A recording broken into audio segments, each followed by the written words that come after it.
New York City made history last night.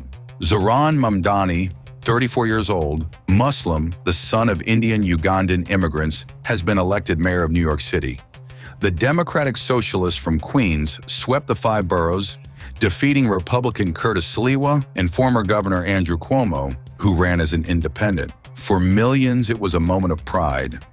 A new face leading America's biggest city. For one man in Washington, it was something else entirely. Donald Trump was watching closely since the day Mamdani announced his candidacy, and minutes after the winner was announced, the president took to Truth Social with an all-caps explanation. Trump was blaming 2 things: the government shutdown and his own absence from the ballot for his party's failures. But it didn't stop there. Before Election Day, he had made his feelings crystal clear. He urged New Yorkers to vote for Cuomo, saying that whether they personally liked Andrew Cuomo or not, they really had no choice. He also warned that if Mamdani won, he would likely withhold federal funding, saying that if Zohran Mamdani became mayor, it was highly unlikely he would contribute federal funds to what he called his beloved first home. However, voters in New York chose a different direction. As results were announced, supporters gathered in Brooklyn, chanting Mamdani's name.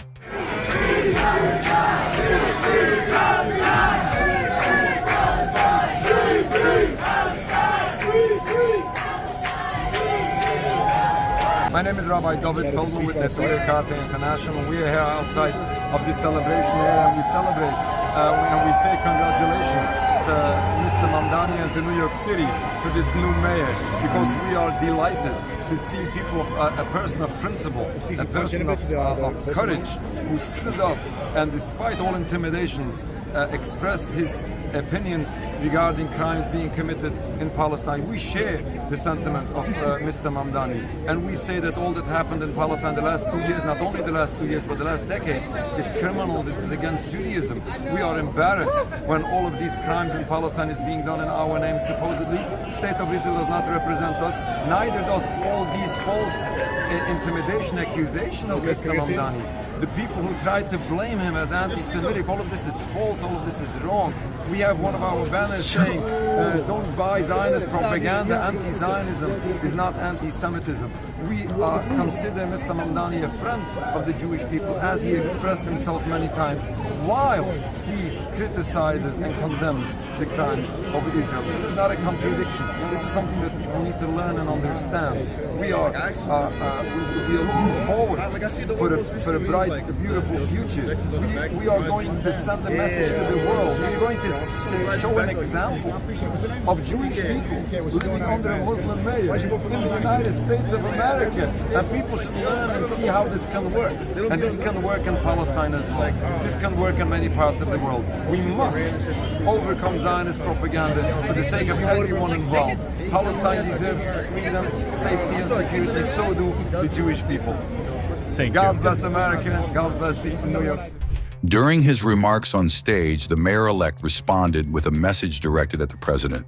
If anyone can show a nation betrayed by Donald Trump how to defeat him, it is the city that gave rise to him.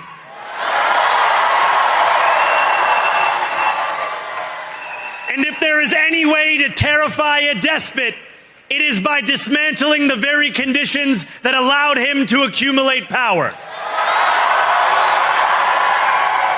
This is not only how we stop Trump, it's how we stop the next one.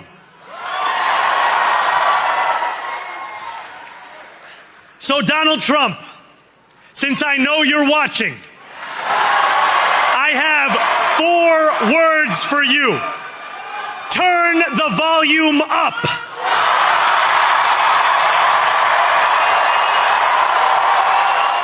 Trump did.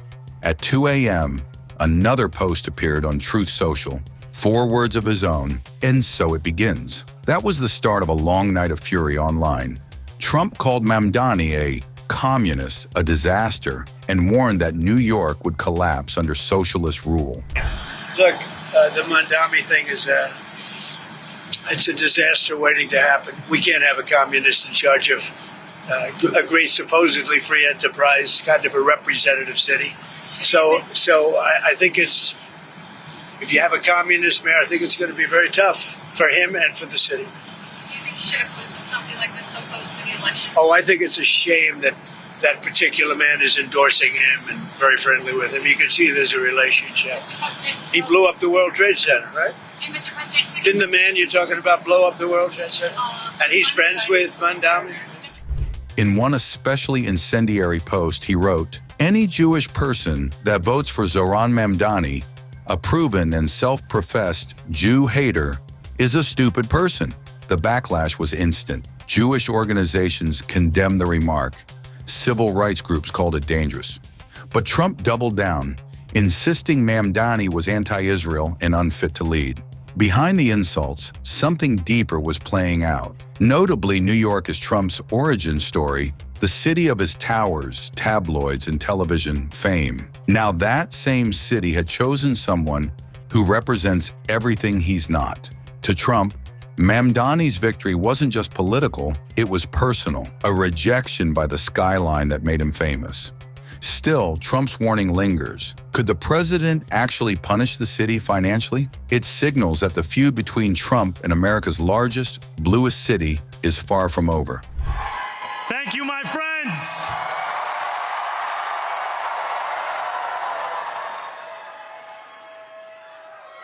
The sun may have set over our city this evening, but as Eugene Debs once said,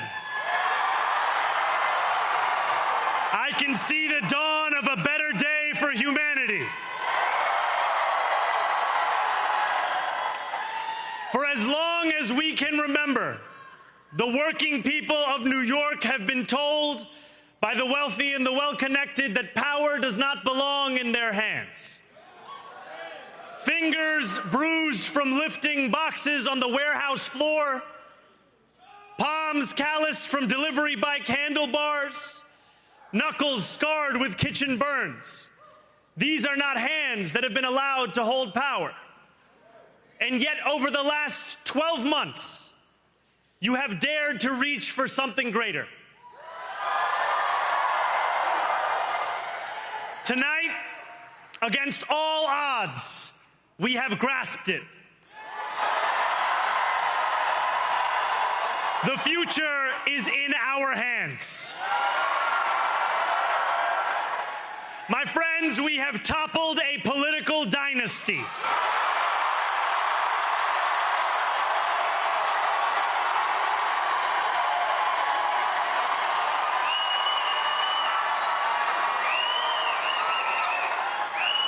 I wish Andrew Cuomo only the best in private life.